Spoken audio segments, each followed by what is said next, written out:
Olá, primeiro ano. Estamos aqui para mais uma aula de literatura. Vamos lá?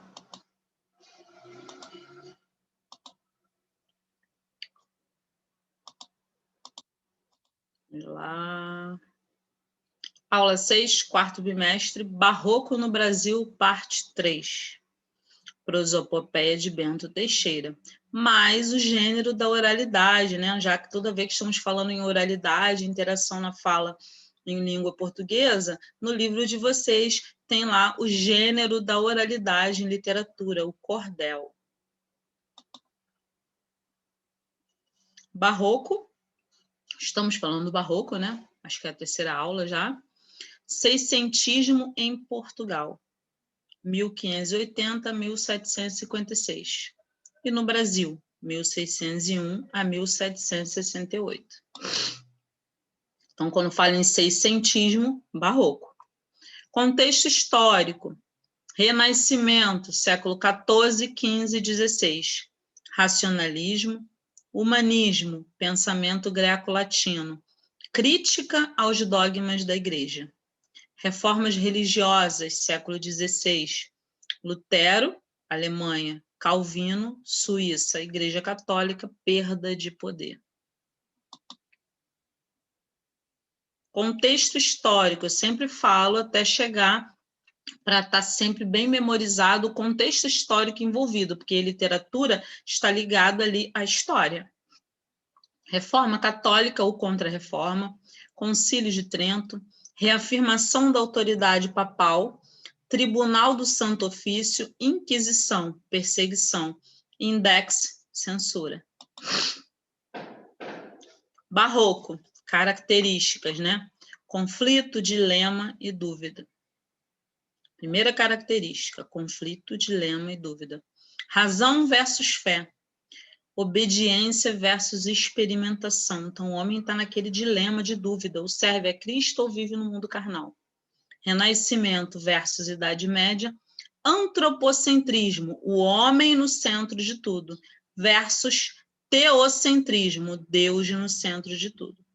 Fusionismo, tentativa de unir elementos contrários. Pessimismo, eles são muito pessimistas. Morte, salvação, culpa. Carpe diem, né? Aproveitem o dia, viva o seu dia, né? Uma fugacidade do tempo. Feísmo, culto ao feio, ao trágico, ao exagero. Lúdico, jogo de palavras e imagens. Cultismo, jogo de palavras e imagens, o quê? Os trocadilhos, os exageros. O conceptismo, o jogo de ideias, né? O raciocínio, a argumentação, né? Aparecem juntos muitas vezes. Então, isso aqui, os dois aparecem juntos muitas das vezes no Barroco. Padre Antônio Vieira, nós falamos, não podemos deixar esse excelente orador do Barroco. Sermões, temas, Portugal no contexto europeu, Brasil, escravidão do negro, do índio, guerra contra a Holanda. Ato de pregar um sermão. Então, o maior orador que nós já tivemos, né? E já existiu. Barroco. Como marco inicial do Barroco, no Brasil, nós temos a publicação da Prosopopeia, 1601, de Bento Teixeira, que é o autor que nós vamos estar falando dele hoje, tá? Que vai até a metade do século XVIII, tá? Até 1768. Então, quem dá o marco inicial, né, é a publicação de Prosopopeia de Bento Teixeira, em 1601. O Barroco se inicia aí. Prosopopeia de Bento Teixeira é uma obra que não é bem aceita, pois é uma imitação dos Lusíadas. Bento Teixeira, ele aqui, ó, considerado o primeiro poeta do Brasil. Foi considerado o primeiro poeta do Brasil. A sua obra mais famosa é o poema épico, Prosopopeia, que fala sobre a vida e trabalho de Jorge de Albuquerque Coelho, terceiro donatário da capitania de Pernambuco, e seu irmão Duarte Coelho. Escrito em 8 rimas, em 8ª rima, Com 94 estrofes, o poema marcou o início do movimento no Barroco do Brasil. Então, foi o marco inicial, Prosopopeia de Bento Teixeira. A apresentação bibliográfica do autor, ó, nasceu em Portugal, cristão novo, veio para o Brasil e instalou-se no Espírito Santo. Foi perseguido pela Inquisição, refugiou-se em Olinda. Foi preso após adquirir sua crença judaica, escreveu Prosopopeia na prisão, em Lisboa, mas só foi publicado após sua morte. Só escreveu a obra durante toda a sua vida. Prosopopeia, eu deixei aqui duas estrofes para que vocês depois deem uma olhada, deem uma lida. Bento Teixeira, que é o autor de Prosopopeia, marco inicial do Barroco no Brasil, é considerada a primeira expressão do nosso nativismo e iniciador da população literária influenciada pelo Barroco português. Sua obra mais importante é a Prosopopeia, tá? É o poema épico, poemeto épico que revela forte influência dos Lusíadas, né? Nós sempre tendo reflexos da poesia europeia, né?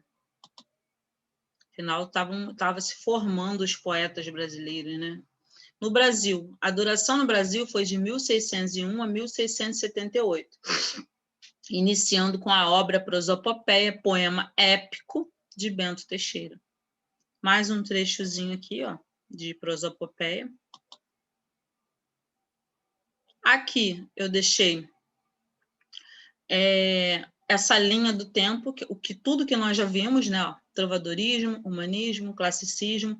Estamos aqui no Barroco. Falta chegar aqui, ó, arcadismo no Brasil, neoclassicismo. Nós vamos estar falando nessa matéria aqui antes de fechar o ano, antes de fechar o quarto bimestre, ok? Vou ver se, de repente, já semana que vem eu inicio com o arcadismo, neoclassicismo. O quinhentismo abrange todas as manifestações literárias produzidas no Brasil. É a época do seu descobrimento, movimento paralelo ao classicismo português. Possui ideias relacionadas ao Renascimento, que vivia o seu auge na Europa. Como tema central, tem os próprios objetivos da expansão marítima.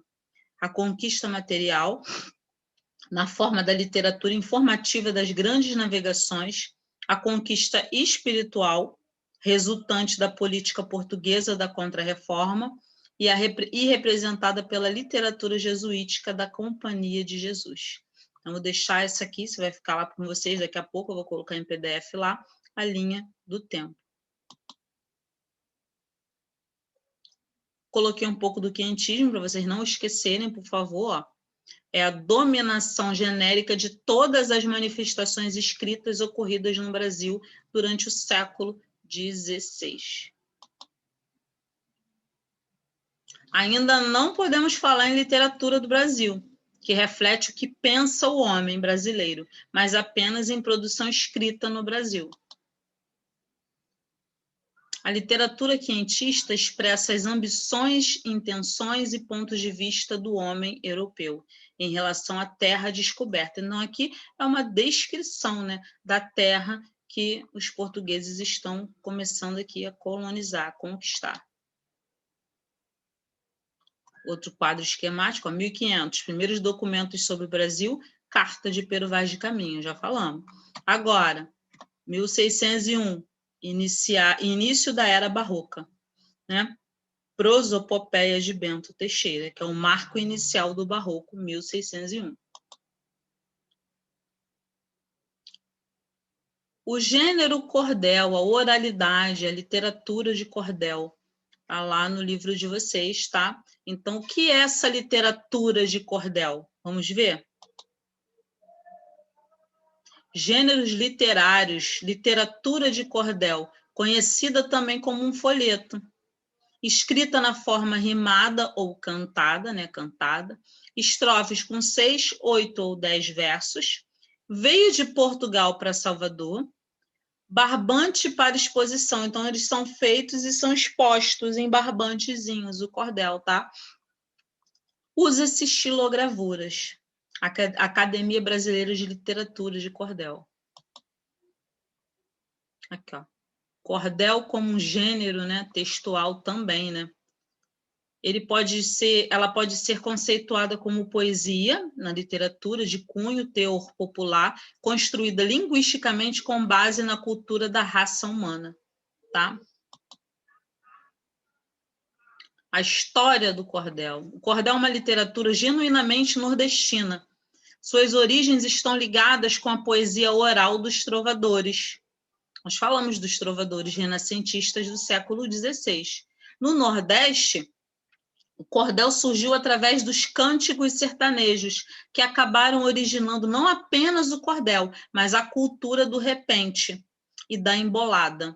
O nome cordel nasceu com a prática dos vendedores de colocar os folhetos pendurados em uma corda para ajudar a expô-los em feiras e praças. Então, faz-se o cordel com a xilografura, tudo lá bonitinho, e pendura-se em cordões para vender. Origem histórica, né?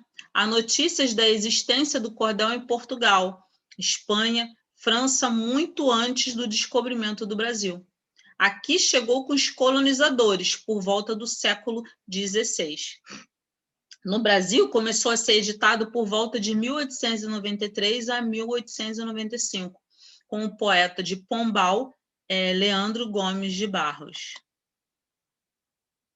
Características dessa literatura, né, desse gênero de cordel: linguagem, vocábulo simples, livretos com poucas páginas, que eles penduram lá para vender nos cordões, histórias contadas em rimas, ilustrações, xilogravuras nas capas, aqueles desenhos retratando o Nordeste, figuras, né, nordestinas também. Pode ser declamada ou cantada, né, porque vem do trovadorismo, em voz alta. Folhetos podem ser bibliográficos, didáticos ou descritivos. Então, é uma coisa bem simples, né? Aqui, um exemplo, aqui, ó, a xilogravura na frente. Aqui, um cordel, o Justiceiro do Norte, Rouxinol do Rinaré. Fortaleza. Tá? Então, nós falamos sobre o Bento Teixeira, Prosopopeia, que é o marco inicial do barroco no Brasil. Coloquei características, né, do barroco, né, fizemos um flashback, eu sempre faço isso, falei do quinhentismo para não cair em esquecimento. E esse gênero literário aí, o cordel, tá? Falamos dele, coloquei algumas características, exemplos, e vocês vão estar praticando isso no livro. Número 1, faço uma breve análise da obra Prosopopeia Bento Teixeira. Onde eu encontro, professora? Na internet. Na internet eu encontro tudo falando sobre prosopopeia. Então, vou escrever lá 5 linhas, um resumo, enfatizando sua importância como obra inaugural do barroco no Brasil. 2, livro didático, volume 1, parte 1. Ficção da matéria, gênero da oralidade, o cordel. Capítulo 14, páginas 143 a 149, tá ok? Então, vamos fazer uma análise prosopopeia de Bento Teixeira, barroco no Brasil. A importância de prosopopeia, dessa obra inaugural, a importância dela no barroco brasileiro, tá? E depois as atividades do livro didático, treinando aí o gênero ali literário cordel, tá? Boa semana para vocês, né? Uma feliz semana, um bom dia. Fiquem com Deus, fiquem bem e até sexta-feira na nossa aula de redação. Eu espero por vocês, tá bom? Qualquer dúvida, estou lá no Telegram, de 8 às 9h40, esperando vocês para esclarecer dúvidas, qualquer coisa eu estou lá, tá? E registrando presença, eu estou sentindo falta de vocês. Tchau, pessoal!